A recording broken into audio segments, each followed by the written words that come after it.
Dr. Tor Lai-Man. He is a consultant clinical oncologist from Beacon Hospital. And right before we went for a break, we were talking about the stages of cancer, and then towards the end, we were talking about the treatment of cancer. He mentioned one of it, which was the targeted therapy, which is actually a pill that could actually target that cancerous cell, and you could actually have a better life within 3 weeks to 3 months because of that pill. And we were also talking about it's not cheap though, but but it's a better alternative than chemotherapy if you talk about the side effects. So now we want to talk about chemotherapy. Sure. And why is it the worst among all the therapy? Is it worse than radiotherapy? Chemotherapy and radiotherapy? Maybe you can explain both. No problem. So, chemotherapy is the bad poster child of oncology. Okay. So if I want to, it has a bad rap. Okay. Does it deserve that reputation though? Certainly new chemotherapy drugs, the new generation chemotherapy drugs, do not have the same side effect profile as previous generation chemotherapy drugs. I'm glad to say.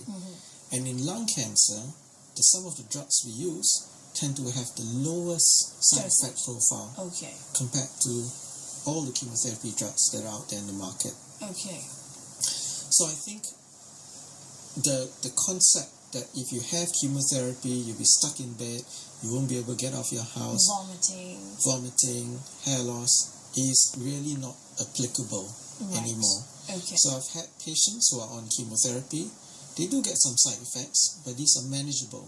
Right. So if they are slightly nauseated. And dizzy, I've heard of some people get dizziness a little bit. Yes. Right?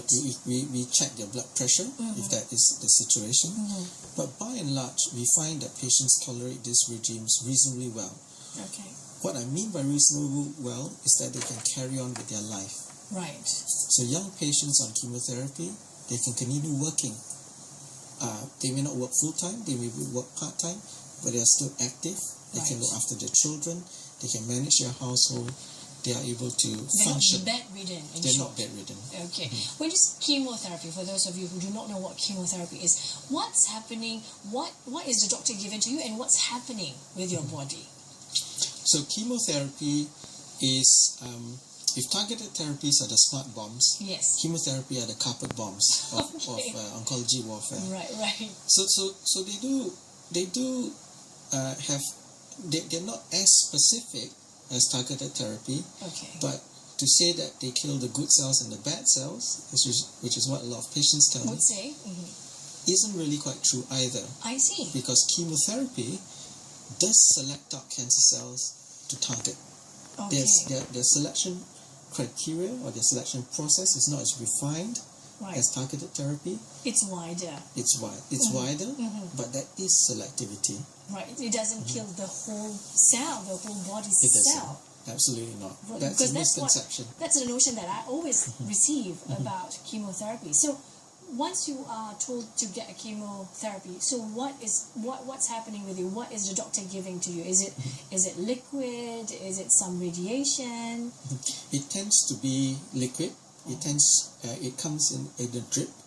So if you've ever gone to hospital for an operation, they'll set a drip up. They'll give you some fluids. Right. And that's exactly the process. They'll put a little needle into one of your veins. They'll set up some fluids in a drip. You get the drip, and after the drip, you can go home. So all my lung cancer chemotherapies are normally given as an outpatient. Okay. That means you go home on the same day. Right. So usually, I read somewhere that you have to take 6 times, 8 times of chemotherapy. What does that mean? Okay. So normally one session of chemotherapy isn't enough to kill enough cancer cells. Okay. So, and the reason why we don't give all the chemotherapy in one go, so we divide it out into 6, 8 sessions, 12 sessions, is because the side effects will be too intolerable if you give it in one big go. Okay. It's like giving a huge bomb as opposed to give it little by little. Right. So we give a chance for the body to recover, or with normal cells to recover, and then we give the second dose. Right. And after the second dose, we give a chance for our normal body to recover, third dose, Right. and so forth. But the cancer cells, they don't recover as well as our body. I see. So it dies just like that, and they don't die. recover.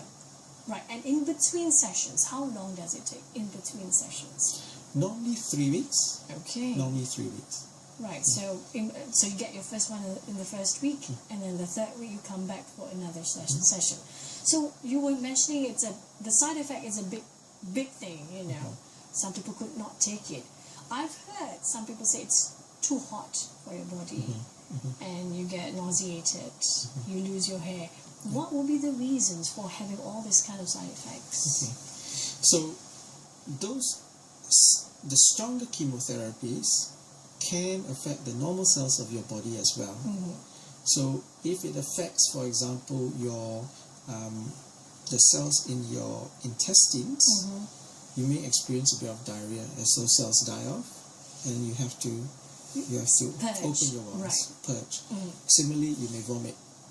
So those cells receive some damage from chemotherapy, and that causes you to vomit.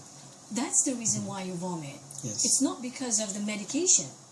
It is the medication Killing the affecting cancers. the normal cells in your body, Right. and your body reacting to the chemotherapy through side effects. Okay. So that's the worst out of worst. I mean, what about the hair loss? Is it the same reason as well? Exactly the same, Sue. So our hair is quite a fast-growing organ in the body, cell in the body. So chemotherapy tends to affect the faster-growing cells in our body. I see. So it kills these cells, and as a result, they fall off, and the new hair doesn't grow. So that's why people lose their hair. I see. What about those I see people taking chemotherapy with that small pocket or, like a pouch over there? Is it the same thing that you receive in the hospital, or is it slightly smaller dosage? So the way chemotherapy is given depends on the type of Severity. tumor you have. So if someone had colon cancer, for example, cancer of the large intestine, they may require that pump that you just mentioned. Okay. So the chemotherapy is put in this pump, and it's slowly delivered into the body over 2 days, for example. Okay. And that's why they have to carry the pump. I see. It's a different scenario for lung cancer. For lung cancer, the chemotherapy is given on the day itself, and they don't need to go home with a pump. Right. So different cancers, different methods. ways of giving the chemotherapy. I see. So for lung cancer, you said they go back on the same day, and you also said that for the past 10 years, chemotherapy has developed so much. You don't receive that kind of effect anymore, but there are side effects still. Yes, that's right. What kind of side effects are we talking about? Is it the same thing? Is it still hair loss? Is it still vomiting and purging? So every chemotherapy drug has a different side effect profile. Okay. So chemotherapy drugs aren't something that are generalizable. So it really, really depends on which drug you use. And they all have a different side effect profile. I see. Some may cause more nausea than others. Some may cause no nausea at all. Right. Some may cause hair loss, where the patient goes completely bald, and some may have zero No effect on effect their hair. at all. So really it depends on the